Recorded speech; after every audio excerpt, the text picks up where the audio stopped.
What is up, guys? It is the Hiding Our Bias podcast, and I'm Caleb Brooks. I'm with my co-host Trip Blackman, and we have a special treat for you guys today. Me and Trip are actually here together doing this. We're doing it live. And Trip, how are you doing, man? I'm doing good, man. It's kind of nice having actually be here instead of having to call you over the phone and do the podcast. How's your finals going? They're going good. How about yours? They're going good. I think I did pretty well. I'm done with them. Home for Christmas break. Excited about it. Yeah, I bet, man. It's nice to always get to come back home and all that. Eventful weekend last weekend with the championship weekend. I thought the Pac-12 game was pretty dull, and the crowd kind of resembled that. That's an embarrassing crowd, if you ask me, for a Power Five conference to have their conference title game. Yeah, I did notice that a lot of the conferences, aside from the SEC championship game, are like this is. I think the face value for like SEC tickets were, what was it? There was over $100, well over $100, Yeah. and a lot of the other Power Five conferences, they were more like $20, $15, $30. I mean, You could pay $3 and get a ticket to the Big Ten title game. yeah, I mean these tickets were super cheap. The SEC game is by far the most expensive. Yeah, out of but all of still, I mean, I kind of figured that the SEC championship game would be like $50, but I mean, I guess a lot of people wanted to go see. Yeah, I was surprised. I thought that the SEC championship game wouldn't have as high ticket prices because I thought a lot of Alabama fans would be saving their money and kind of preparing for a return trip to Atlanta. A lot of people figured that Alabama would end up back in Atlanta for the first round of the playoffs.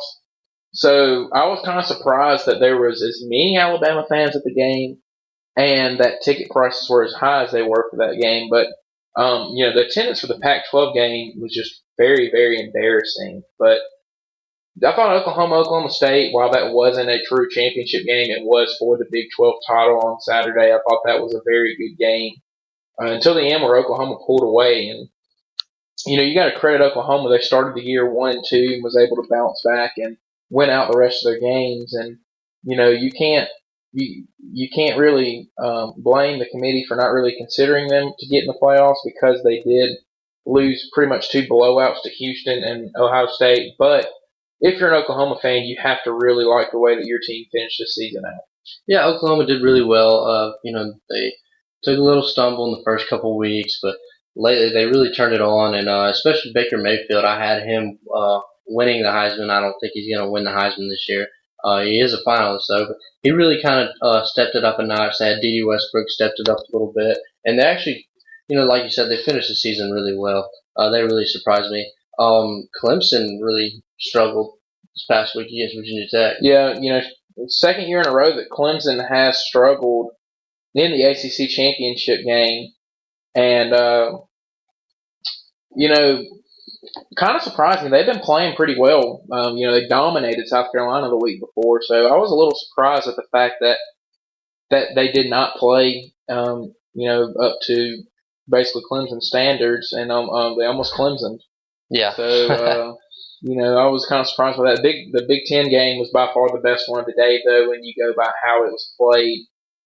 Penn State got behind early, was able to come from behind and win that one. An impressive fourth down stop there at the end to win it. And then, of course, the SEC championship game was pretty much a blowout. Florida kind of made me nervous there when they scored after the first drive.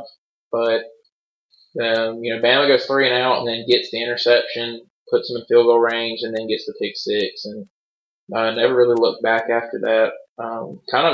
It was a pretty bad first quarter, if you ask me. I thought the first quarter was really, really bad in that game. Yeah, first quarter we really struggled. I couldn't get the rhythm going or whatever. But as it went on, I think Appleby really kind of showed who his true colors.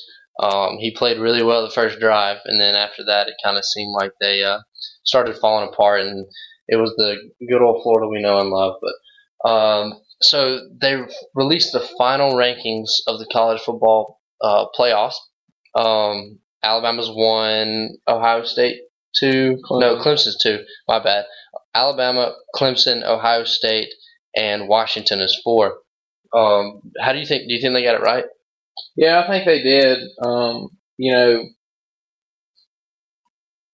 The Ohio State getting in, still kind of question that just a little bit, but I think they are one of the top 4 teams in the country. The only question mark I have is Penn State did beat Ohio State when they faced head to head. Right. But they did lose to Michigan, who Ohio State beat. They lost badly to Michigan, who Ohio State beat, and they lost to Pittsburgh. It's weird, I guess, having a team in there that wasn't a conference champ. And the Ohio State fans were part of the big outcry of when Alabama got in without winning their conference. Yeah. Back in 2011, they were part of everybody that was whining about that. And so, they put the playoff in place so that wouldn't happen, and now we see it happening. So, yeah, I really kind of wanted Penn State to get in over Ohio State just for that reason, because Ohio State was complaining, and then now that it works in their favor, and I just thought it'd be kind of funny karma. But I do think that the committee got it right. I think that I've never been one to say that you have to win your conference. I don't think that you do, because like this year, it was pretty clear that Ohio State was one of the top 4 teams in the nation, and even though they didn't even play in their conference championship, they still were the better team. I do think it would be different though if Ohio State would have played and if they would have lost. If they would have actually played in the conference championship game and lost, I think that they wouldn't be in the top 4. I think that if they played, wouldn't they play Wisconsin? Yeah. Yeah, they played Wisconsin. I think that Wisconsin would have won that, or would have gone on and been in the top 4 in that case. And they went into overtime. Yeah. When they played Wisconsin in Wisconsin. So it's been interesting to see that game again. Mm-hmm. But you got to credit Penn State and USC, both of them making the Rose Bowl. Would not have guessed that at the beginning of the year. Yeah, that definitely surprised me. But going back to the Ohio State, it kind of worked out for them that because they didn't have to play in a conference championship game and they still got into the playoffs. So pretty much they got an extra week off to rest and prepare for whoever they were going to play. Yeah, but to me, I don't know how much of an advantage that is. Yeah, they got to rest, and they didn't have any chance of injury. Alabama just lost Sean Hamilton, which is huge. But Alabama also got to practice an extra week. They got an extra week of practice with their team that Ohio State didn't get. So there is an advantage when it comes to that. Yeah, you're right. But obviously you want to win every single game, and I know Ohio State wanted to win the Big Ten, but I know that they would rather win a national title than win the Big Ten. I think anyone would. But I think that Ohio State likes their chances. Ohio State-Clemson game is going to be pretty good. I don't really want to get into that because, that's still another month or so, or less than a month, but it's a few weeks away, and we still got time for that. There's plenty of other bowl games before that. But the Heisman finalists came out this past week as well. You got Jabril Peppers, Deshaun Watson, Baker Mayfield, Dede Westbrook, and Lamar Jackson. And Lamar Jackson looks to be the favorite. What are you thinking about the Heisman finalists? Anybody get left out? Yeah, I don't think that Dede Westbrook should have gone, and I don't think Jabril Peppers should have gone. I think it's weird that Jabril Peppers went, and yet he didn't win the best at his position award and didn't win the best defensive player award. But he's going to New York. Yeah, I don't fully agree with that. And then the Dede Westbrook deal, yeah, he's had a good year, but he's wasting his time going in. He's going to have a good time, I guess, but he's not going to win it. Right. So, when I say this, I don't mean that Jabril Peppers sucks. I don't think that he does. I think he's a really good athlete. I think he's definitely a really good punt returner and a kick returner. However, he did not really impress me a whole lot on defense, and I don't think that he impressed the voters a whole lot on defense. That's why he didn't win either award. And on offense, I think that he lined up inside like the 5-yard line and just scored a couple touchdowns against some mediocre teams. So, there's that. But I think that Jim Harbaugh really was politicking for him. I think that that's really all it turned out to be. I think that only 4 guys should have been invited to New York, and that would be Lamar Jackson, Deshaun Watson, Baker Mayfield, and Dalvin Cook. I think Dalvin Cook kind of got snubbed a little bit. He had a pretty good year, and I think that he should have at least been invited, even though he probably he probably shouldn't win. You pretty much think Lamar Jackson's going to win, don't you? Yeah, I think that there's no doubt that. Yeah, Lamar Jackson's going to win. The only thing with that is Lamar Jackson, the last couple games of the season, he had a chance to really go in and prove to everyone that he should deservingly be the Heisman winner. Which, he did it in the beginning of the season, but, he really had those last few games to really prove it.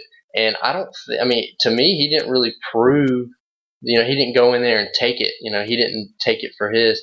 They lost to Kentucky, which was pretty bad, even though, I guess he had a decent game. He still lost to Kentucky, man. And then on the other end of that, Deshaun Watson didn't really step in and take control of the Heisman, and neither did Baker Mayfield. And no one pretty much, just came in and said, this is my award. I'm going to take it, like they could have done, and probably like they should have done. But for that reason, because I don't think that anyone else gave him any competition, I think that, Lamar Jackson's going to win pretty easily. Yeah, had it been a year ago, Derrick Henry would be winning it again this year. Yeah. So, had it been 2 years ago, Mariota would be winning it. Lamar Jackson's season this year wouldn't have beaten any of the past winners dating back to, probably around the 2003 range when White won it. Mm-hmm. I think that would be like the last year that it just wasn't a great, year of Heisman contenders. But, it is what it is. This is the group that we had this year. I think Jonathan Allen maybe should have been invited. I agree with you that Dalvin Cook, should have been invited probably over the D.D. Westbrook and Jabril Peppers. But, yeah. It's all about politicking. Mm-hmm. I'm not huge on the Heisman. I'm probably not going to watch the ceremony. Yeah, I'm probably not either. Who wins. Yeah. It'll be all over social media. But, last year I didn't even watch when Derrick Henry won it. Yeah. And for me, it's like the Heisman keeps getting less significant every year, it feels. It's almost kind of like people aren't really – it's like a lot of people are just unsure of what the Heisman is. I know that technically it's supposed to be the most outstanding player, which, some people could argue that that's, MVP or, the best athlete out there. That's kind of vague to me, I guess. It seems to be that there's a lot of people who have different definitions for the Heisman, and I think that's why there's a lot of controversy. I know you said you think Jonathan Allen should have been invited. I don't think that he should have been invited, but I think that if you invite Jabril Peppers, I don't know why you don't invite Jonathan Allen, because I think Jonathan Allen had a better year than Jabril Peppers did. So if you're going to invite Peppers, invite Allen too, but I think that they invited too many people. I think that they did it just to kind of, add a little hype, because they kind of see that there's not a whole lot of hype around the Heisman as much this year, because there hasn't been a whole lot of people who have really been good contenders like they have been in the past. So I do think that's one issue. But other than that, I think Lamar Jackson will win. We had a couple of awards. The awards was last night. Daniel Carlson kind of got snubbed, I thought. Was it the Ray guy? Or no, that's Punter. The Groza Award. I think Carlson kind of got snubbed on that. I don't know how. No, Carlson got snubbed. Did J.K. Scott get snubbed out of the Ray Guy Award, not even being considered for it? Yeah, I feel like he did. Yeah, obviously I don't pay attention to other people's kickers and punters, but week in, week J.K. out, averaged 47 yards a punt. Yeah. If J.K. isn't going to win the Ray Guy, then there has to be somebody else that, obviously the winners, they must have had better years. I don't know if they did or not. Like I said, I haven't really kept up with a whole lot of other people. Same with Daniel Carlson. I don't know the Arizona State kicker. I don't even know that guy's name, to be honest with you. But if Daniel Carlson didn't win, then the Arizona State kicker must have had an incredible year, because I know Daniel Carlson had an extremely great year. I think he only missed like 3 or 4 field goals maybe. Other than that, I was able to watch that guy play pretty much every single week, and it felt like he never missed a field goal until the Iron Bowl. He